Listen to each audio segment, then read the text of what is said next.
Viewers, मैं third आई channel पर आपका स्वागत करता हूं और आज हम चर्चा करेंगे हड़प्पन सिविलाइजेशन के डाउनफॉल की। हड़प्पा सभ्यता का पतन कैसे हुआ। हालांकि इतिहासकारों के बीच कुछ ऐसी मान्यताएं हैं कि कुछ इतिहासकारों ने इस सभ्यता के पतन के बारे में ना कहकर इस सभ्यता के अंत की घोषणा की कि आखिरकार इस सभ्यता का अंत हो गया। लेकिन विचारणीय तथ्य यह है कि किसी भी सभ्यता का पतन या उसका अंत होने के बावजूद भी उसके कुछ तत्व, उस सभ्यता के कुछ सांस्कृतिक, आर्थिक ऐसे तत्व वो जो लगातार एक पीढ़ी से दूसरी पीढ़ी तक चलते रहते हैं और वो परंपराएं हम वर्तमान समय में भी देख सकते हैं। तो इस सभ्यता के अंत, इसे सभ्यता का अंत न कह करके इस सभ्यता का पतन कहना, इसका डाउनफॉल कहना ज्यादा उपयुक्त होगा। इस संबंध में विद्वान इतिहासकारों ने कई प्रकार के मत अपने अभिव्यक्त किए हैं और उन्हीं मतों में से एक है बाढ़ यानी कि फ्लड।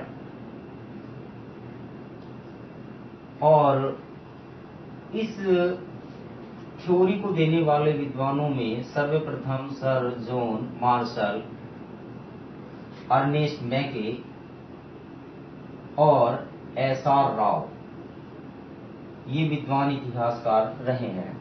इनका मत है कि हड़प्पा सभ्यता के अधिकांश नगर नदी के किनारे बसे हुए थे और जैसा कि सर जॉन मार्शल ने बताया है कि मोहनजोदाड़ो नगर में कई स्तर पाए गए हैं, अर्थात यह नगर कई बार बना और कई बार उजड़ा और प्रत्येक पुराना वाला स्तर नीचे पाया गया है और उससे नवीन बसाव वाला, नवीन बस्ती वाला जो नगर है या जो लेवल है वो ऊपर पाया गया है।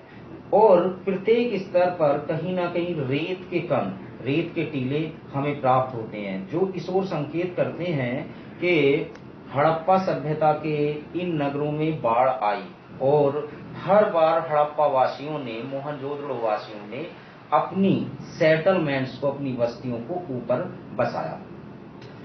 ऐसा ही सर एस.आर. राव ने लोथल और भगत राव जैसे स्थानों पर अपनी अन्वेषण में, अपनी पुरातात्विक आर्कियोलॉजिकल थ्योरी में बताया है कि यहाँ पर भी जो लोथल का एक बंदरगाह पाया गया है उसका भी विनाश इसी प्रकार से हुआ।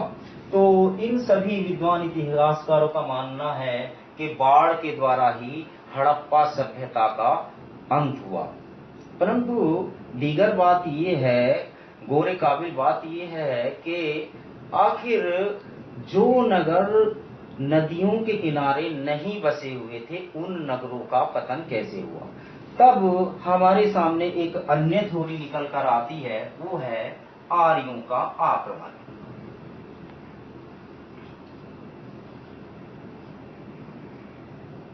और इस थ्योरी के समर्थक विद्वानों में sir garden child, Mortimer wheeler और स्टुअर्ट पिगाट जैसे विद्वान इतिहासकारों को रखा जा सकता है। देखिए, ऋग्वेद में दो शब्द मिलते हैं, एक है पुरंदर जिसका तात्पर्य होता है किलों का विनाशक, अर्थात किलों को नष्ट करने वाला।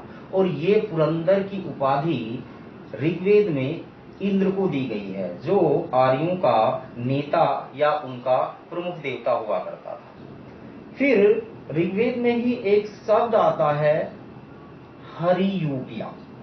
हरियूपिया तो मार्टिमर व्हीलर का मानना ये था कि पुरंदर अर्थात किलों का विनाशक की उपाधि चूंकि इंद्र को दी गई थी और आर्यों के अपने कोई किले हुआ नहीं करते थे, तो इसका मतलब है कि कहीं ना कहीं इंद्र ने ही हड़प्पा वासियों के किले जो विभिन्न स्थलों पर मिले हैं उन किलों का नाश किया, उन किलों को विनिष्ट किया।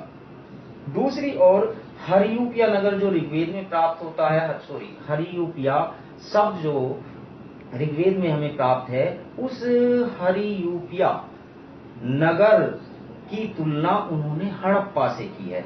और इसी के साथ साथ कुछ अन्य पुरातात्विक साक्ष्य भी हमें मिलते हैं, जैसा कि मार्टिमर व्हीलर ने बताया है कि मोहनजोदाड़ो नगर में 26 नरकंकाल 26 स्केलेटन्स प्राप्त हुए हैं, जिन पर चोट के निशान हैं और वो गलियों में पाए गए हैं।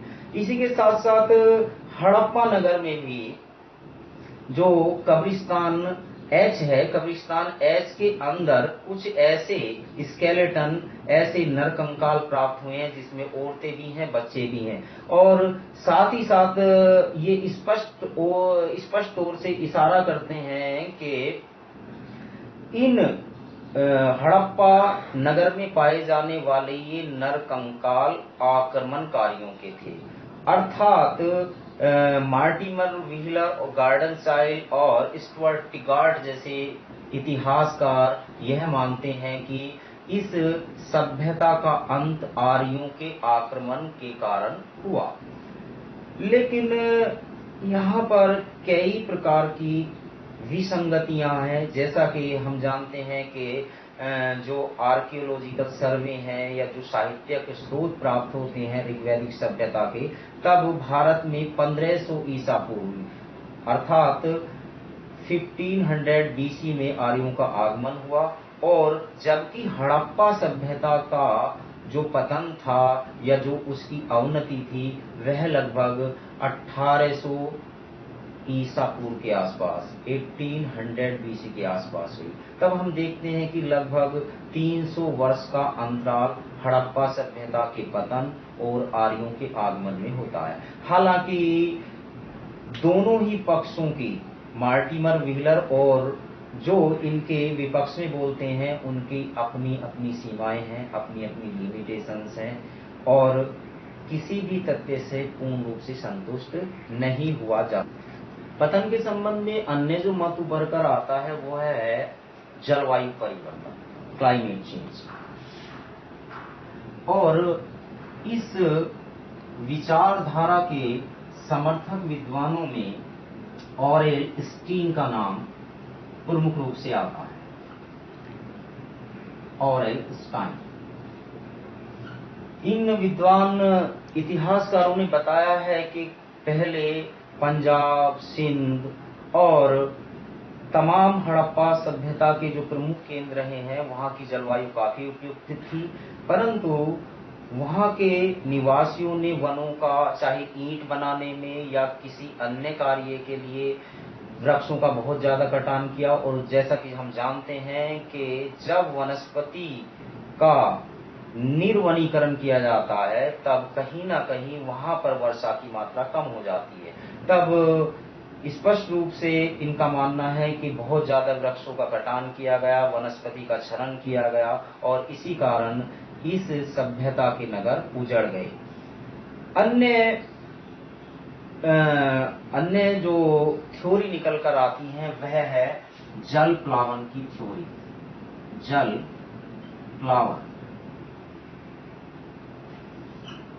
प्लावन का सिद्धांत।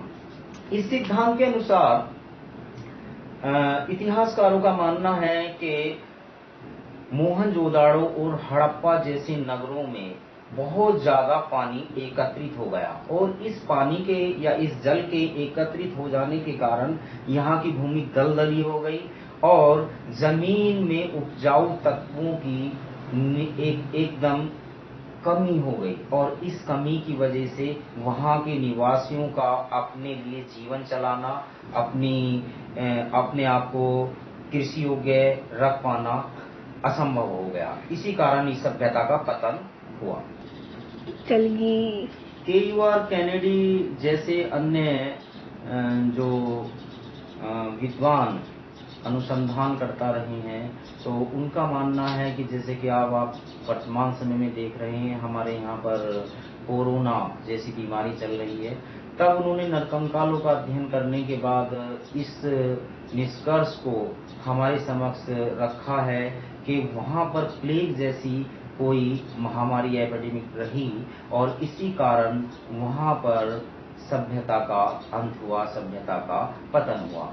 इसी के साथ साथ कुछ अन्य मत भी हैं जैसे कि रशियन विद्वान एम दमित्रियेव का ये मानना है कि राजस्थान जैसे क्षेत्रों में जहां आजकल रेत पाई जाती है, वहां पर कोई भौतिक रासायनिक विस्फोट हुआ, और इसका मतलब है वहां पर कोई बम विस्फोट जैसी कोई घटना हुई, या पृथ्वी के गर्भ से, पृथ्वी के अंतस्थल से कुछ ऐसा विस्फोट हुआ, एक्सप्लोजन हुआ, जिसके कारण वहां की वनस्पति, वहां के नगर तबाह हो गए। और यहाँ पर कुछ एक वजूददार चीज भी लगती है, और वो वजूददार चीज क्या है कि मोहनजोदाड़ो नगर में कुछ ऐसे स्टोन्स पाए गए हैं, ऐसे पत्थर के शिलाखंड पाए गए हैं जो बहुत ज्यादा गर्मी के कारण पिघल गए, और ये स्पष्ट तौर से कहा जा सकता है कि उन पत्थरों को, उन स्टोन्स को